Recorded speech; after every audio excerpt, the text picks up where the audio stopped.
let's just jump into it. So first of all, actually, I was excited to see everybody. It's nice to see so many familiar faces, and it's hard to believe it's been over a year since we've all last met, but it's really wonderful to see all of you.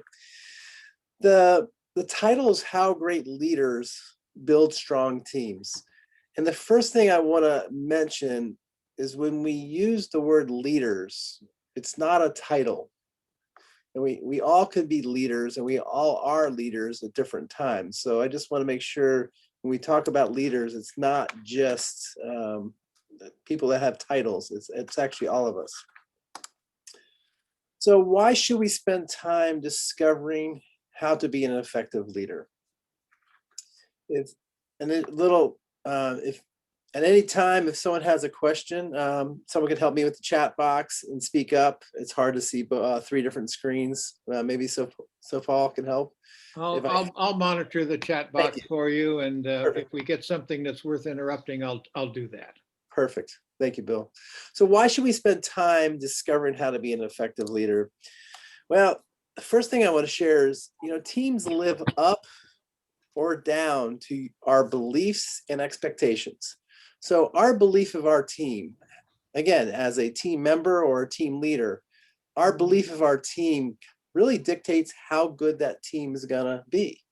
And there was actually a study many years ago, and they told the team leaders that they either had a group of good team members or not so good team members. And after the year, they went back, and the success of the team with the good team members was great. And the teams that didn't have the good team members didn't do well. And you're thinking, not a surprise. But here's the truth. It was made up. All of the team members were basically the same. The message to the leader, who was actually a teacher, the message to the teacher was different. So when the teacher believed they had a strong team, they were successful. When the teacher believed they didn't have a strong team, they weren't. So the first thing to realize is your belief in your team is affecting the outcomes of that team. And think about it. How you interact with people that you believe in is going to show. If you believe in somebody, how do you act towards them? You make eye contact, you listen to them, you may touch them on the shoulder when you're talking to them, but people that you don't believe in, you're gonna probably not talk to them, you're gonna probably avoid them.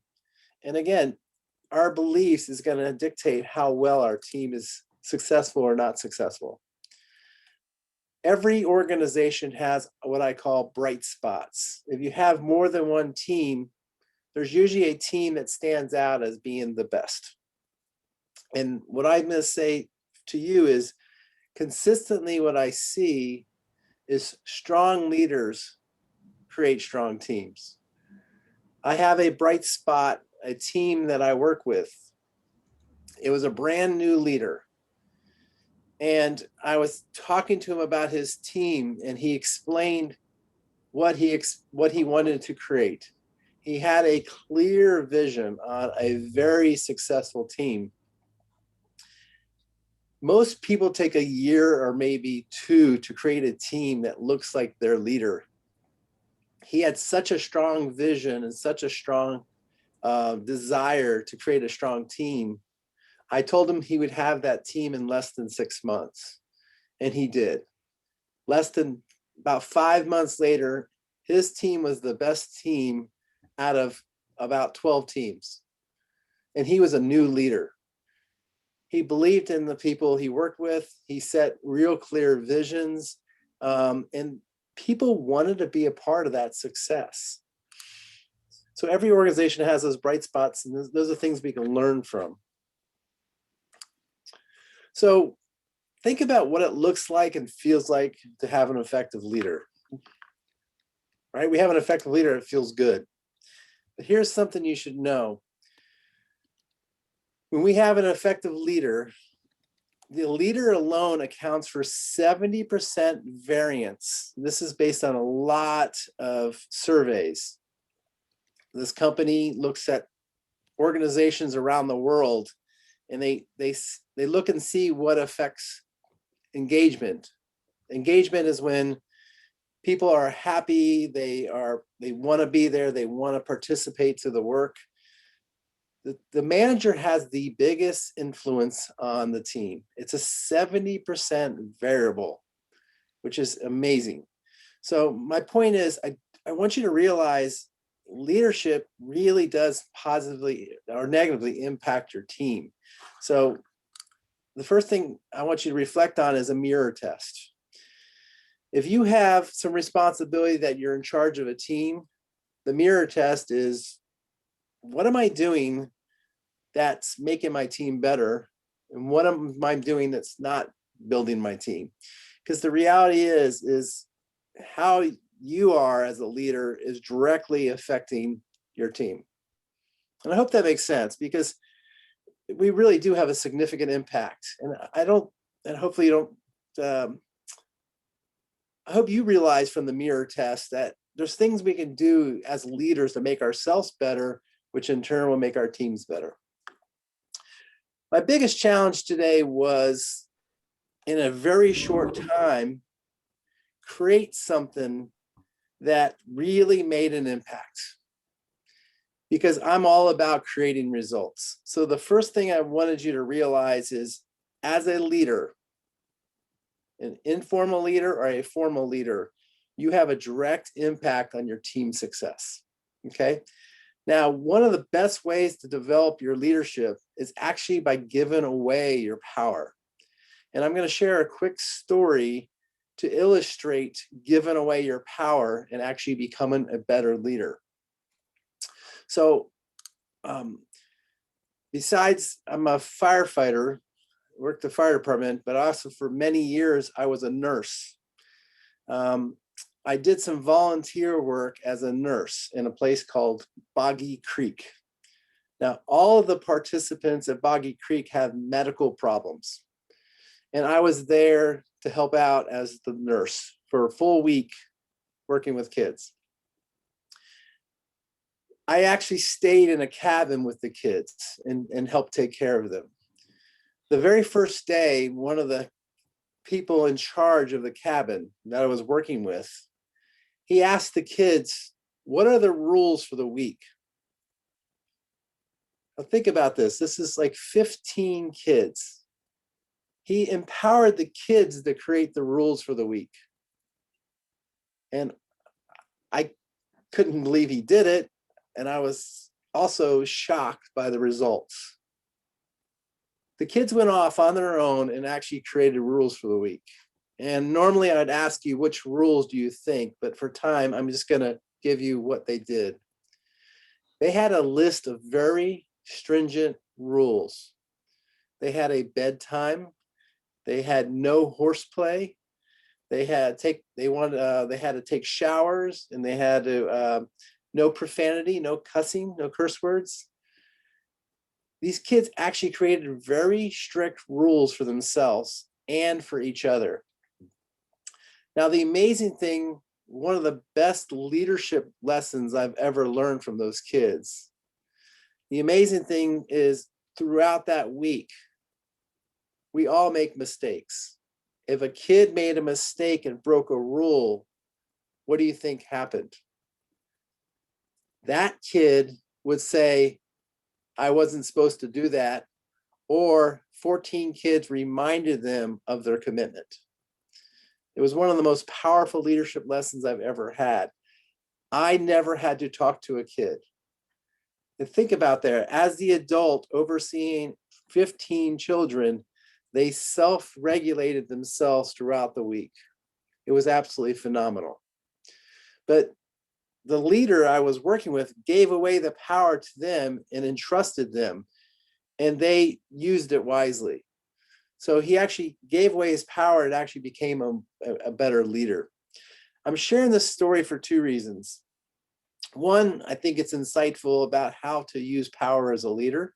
But number two, it's also going to set some tools that I want to provide you to take with you. And I'll explain that in a minute. So we've looked at leader. Now let's look at the team. What makes a great team? Hey, Bill, I'm just going to check in. You're leaning forward, and I just want to make sure. Do you have anything for me? No, I was just adjusting my position. You're doing great. Perfect. Carry on. All right. Thank you. Thank you. So we looked at what's a great leader and how to impact your team, but let's look at the team. I could ask you, like, what makes a great team? And I'm sure you would share a lot of insights as far as what you know to be true as what makes a great team. And we could probably have great discussion and great learning. For time's sake, I want to share some research that showed the most important elements of a great team. And this was actually done by Google. And Google came up with 5 things for an effective team. And the first one is called psychological safety. It's a weird word, but the simple thing to understand with psychological safety, what it means. On the individual level, we call it trust. Psychological safety is the same as trust, but it's in the team setting. So again, psychological safety was the most important thing to have on a team. A matter of fact, without psychological safety, they did not have a great team. So let me say that again. All 5 of these are important, but without the first one, without trust or psychological safety on a team, if we can't trust each other as a team member, we will not be successful. It took them years to figure this out, but once they did a lot of work around being safe as a team. We're going to talk about this more. I'm going to cover the other ones also more in depth, but right now I'm just going to touch on the top 5. The second one is being dependable, right? You and your team members do their work. Number 3, structure and clarity. You know what your role is. You know what you have to accomplish. Number 4, I like this one. I have not seen this much in other research, and that's meaning. What you do personally matters to you, right? Your work to you is very meaningful. And the last one is number 5 is impact. And I love this for this group, right? What your organization is doing has an impact, and what you do matters. And I think for most of you, this is the easiest one of the 5. Okay. So these are the 5 things for an effective team. Number 1 has to be there. It's a foundation. Without the foundation, the house falls. Okay. So this is the most important, the first one. So with such limited time, we're talking about a really short amount of time, how can I instill knowledge? But more important, how can I provide you with an opportunity to implement that knowledge? So what I decided to do is provide you with some tools. Hopefully those were sent out to everybody. And so Paul, we'll make sure everybody hopefully attends, has those. But I sent you a handout, and I'm just going to hold it up. But there's a handout, and I also sent you a survey. And there's actually a third one that's just a chart to collect the survey results. So why did I do this, and what is this for? I talked about your ability to impact your team as a leader. This is a tool for you to find out where you're at. I use a really simple philosophy when I work with people, or I do coaching, if I work with teams. I first want to know, where are you at? The second thing I want to know is, where are we going? What's our vision? What are we trying to accomplish? And the third step is, how do we get there? So a team effectiveness survey is like taking a temperature. Like, where are we at? How is the team doing? Okay. And then in your handout on these 5 areas, I actually give you specific actions, targeted actions that you can take as a leader based on your team's needs. So let me explain a little further. The team survey has 5 questions, 1 question for each of the 5 areas of an effective team. So again, you have to have all 5 of these to be a great team. Again, number one's absolute. You have to have that. And here's the question for number one. And I'm going to go through these later, so I'm just going to go quickly. But it's a simple question you can ask your team members. And then they decide based on the question about your team, do they strongly disagree? Do they disagree? Are they neutral? Do they agree or strongly agree? And you can look at the individual scores, add them all up as a team, and then you can actually look at areas that are maybe, especially if you have areas that are disagree, you have problem areas, you can have some conversations around those. So this is a tool, a very simple tool, simple to implement, and then create a conversation. So the second question goes with the second, with dependability. The third one goes with structure and clarity. The fourth one goes with meaning, and the fifth one goes with impact. Again, a quick survey can be done. It could be done informally. We sit down, we say, hey, let's check in where we're at. Let's answer these 5 questions. They could be anonymous, and you don't have to put your name on it. Someone could collect them, add up the scores, and do an average for each question. And then the team could talk about like how we're doing with safety, how we're doing with dependability, structure and clarity, meaning and impact. And just, it allows us to have a conversation. And as a leader, what a great tool to understand where people are at. And say the structure or clarity is low. And maybe right now with something got rolled out, it's something new and they're confused. The plans are not clear what they have to do. This would be a great tool to have conversation and solve problems right then. And it's also something that gives you a score. So you could check in later and see how you do as far as making improvements. So I'm going to go over each one of these, but I'm going to actually go over in reverse order. We'll start with number 5. Again, this is listed by importance, but I'm going to just review them in reverse order. So if you're in your handout, I'm actually going to go to the very last one, starting with impact on the second page. Again, I think impact would probably, hopefully be successful, high scores for you. I believe most of you have really wonderful causes. Every time I hear about the work you do, it's very, you know, I could see why people working with you want to work there. And I could see why making a difference is so important to your organization. So I think for a lot of you, hopefully this will be a very high score. The team members believe they're having an impact. What they do really matters. You'll see this is the survey question. We believe that the work we do matters. And then if you were to get a low score as a leader, what are some of the things you could do? Help co-create a clear vision that reinforces how each team member's work directly contributes to the team and the broader organizational goals. So I'm not going to read all of those, but I wanted to at least go over one. You do the survey, and as a leader, you know exactly what you need to do from a behavioral standpoint to help make things better. Okay, a lot of it's going to be what I call facilitating. You're actually going to guide the team, and the team is going to actually do the heavy lifting or the work. All right, let me pause here. I know we have some questions later, but Bill, I'm going to go over each of the 5 questions. Bill, does anything prompt up for you from a question or so, Paul? No, so Paul posted your 3 documents, and I'm getting a couple of handfuls of thank yous for those documents, but there are no questions about what you're actually saying yet. So okay. I think carrying on would be just fine. Perfect, perfect. And I'm watching our time, so we started, I think 6 or 8 minutes into it, so you're doing just fine. Perfect. I think we're on track. So this is impact number 5. Number 4, meaning. Now, impact was about the organization's impact. Meaning is personal. So individuals feel like the work they're doing in that organization matters.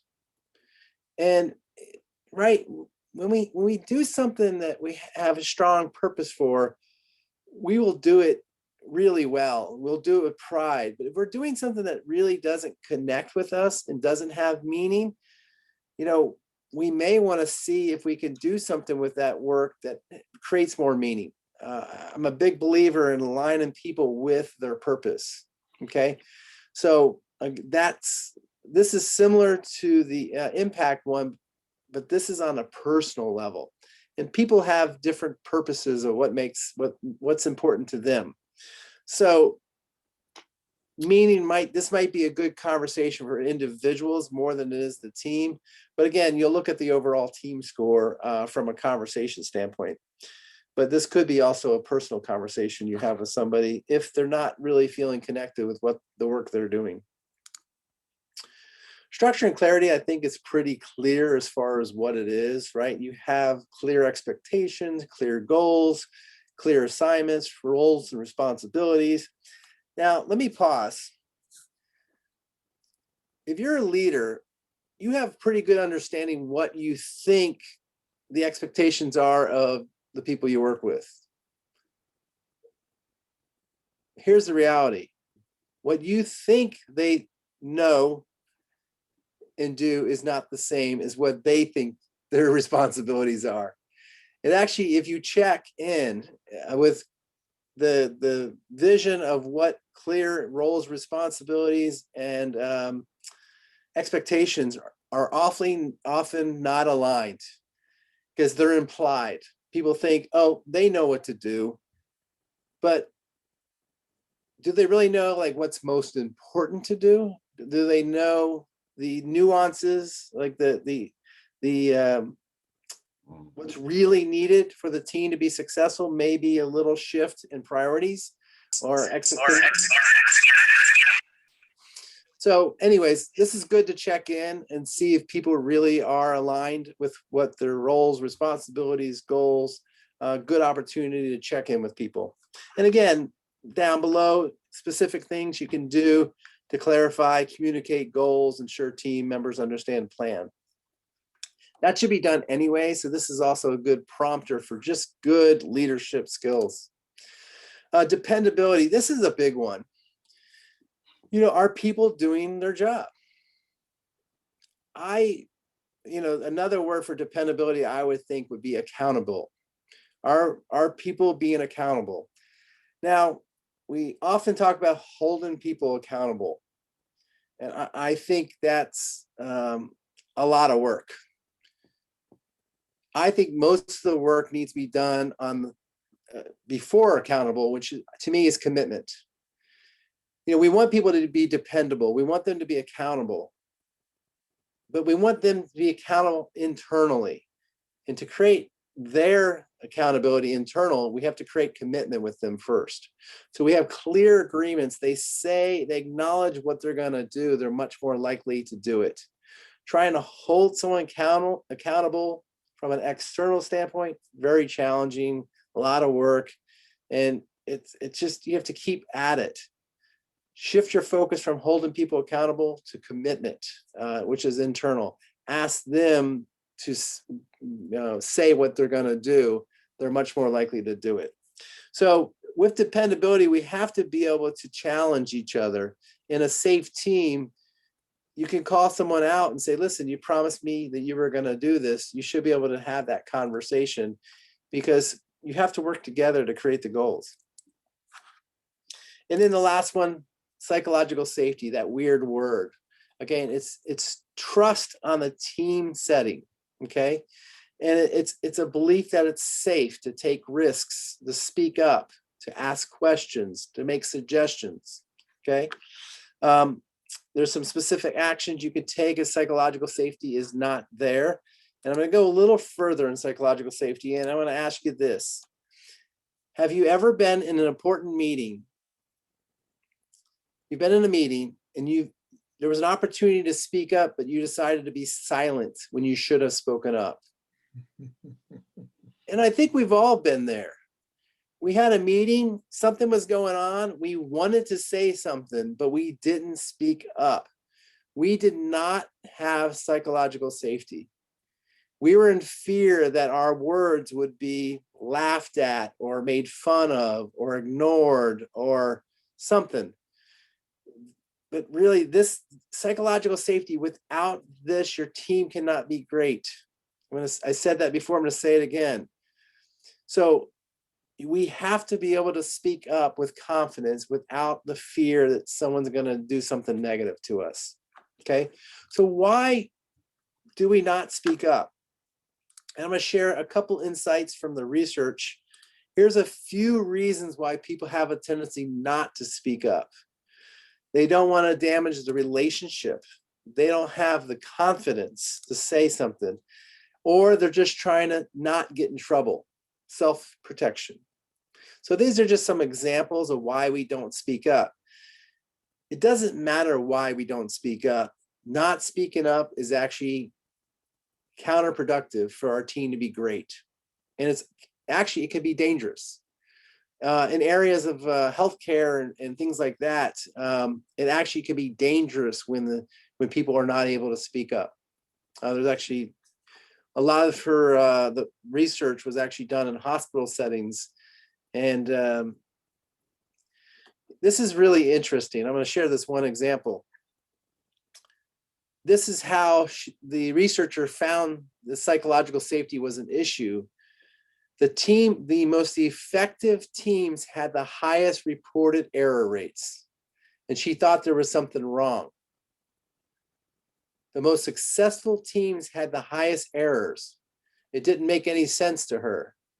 But when she actually studied the teams, they felt comfortable saying they did something wrong. They felt comfortable speaking up. So it wasn't that they had more errors, they probably had less errors, but they shared all their errors. Now think about that. If someone makes a mistake at your organization and your team and they hide it, what are the consequences of hiding mistakes? That's the cost of psychological safety, right? So think about the safety of that. Being able to speak up is critical. And the bigger the risk, the less likely someone's going to speak up. So look at your environment. Is it a safe environment? And will somebody take a risk depending on how they were treated previously? If someone makes a suggestion and you say, oh, that's nonsense, that won't work, we've done that before, that's ridiculous, are you kidding me? I mean, how you respond to people making suggestions, how you respond to people asking questions. Hey, can you help me with this? Oh, go do it yourself. Again, how you respond to people is going to set up your safety of the team. Absolutely foundational. Here's a real good sign to know what kind of team you have from a safety standpoint. If you have psychological danger, right? We're not admitting mistakes, we blame others. There's a great one you see a lot. Teams have a tendency to be silent when they should speak up. A psychological safe team, this is really fascinating. Each team member speaks roughly the same amount of time. Now, most teams, you have a couple people that do all the speaking. If you only have a couple people doing all the speaking on your team is actually less effective. Now, most teams only have a couple people do most of the talking. If you actually have everybody talk, your team actually becomes more successful. The collective knowledge of the team is much greater than a couple individuals. Hope that makes sense. So here's our desired, we're wrapping this up, our desired results. We got to make it safe to speak up. You know, we told you some of the reasons why people don't speak up, but we have to make it safe if people speak up. This is really big. We want to create a culture of learning. We always want to grow and become better. So think about that mindset of wanting to learn. You're open-minded. When people have ideas, you're receptive of them. You think about them. You listen to them. Okay? And it's really supportive. It's a very supportive. It feels good to be part of a team that feels safe. So you're very supportive of your team members. This is a little bonus thing I threw in here. It was not in the handout. I apologize. I decided to throw one last thing in. And this is just how to have I call it a safe conversation when you have a conflict or concern. So you set the stage and you state the problem as something to be solved. Again, you're focused on the problem, not the person. State the problem as something to be solved. You want to invite engagement. You want to ask them what they think, ask them for input. And then you want to facilitate, you want to come to an agreement. And then always acknowledge them for their contribution. So you always want to end with a thank you. You want to acknowledge them. So state the problem. I call it a safe conversation. So state the problem, ask for input, facilitate agreement, and then end with a thank you. I apologize for not having this in a handout. If anybody wants to take a photo of it, feel free to grab a photo of it, or chat it down. I know with electronics now, it's so easy just to take a photo. But this is actually I'm running to wrap up. Again, my goal today was to motivate you from a leadership perspective, understanding your impact on a team. Your belief in your team is affecting how well your team is doing. The second thing is I wanted to provide you tools. You can take this survey, have a conversation, everybody takes it, add up your numbers, and then look, are there areas we need to discuss? Is our, again, is our psychological safety low? What do we need to do to make that better? Just like we asked those kids to write their own rules. Believe in your team and let them, they're closest to the problem, let them help solve the problem, okay? And here's why you wanna do this. High trust, high psychological teams. Well, forget the top three, go to the bottom one. More joy. Why not enjoy work?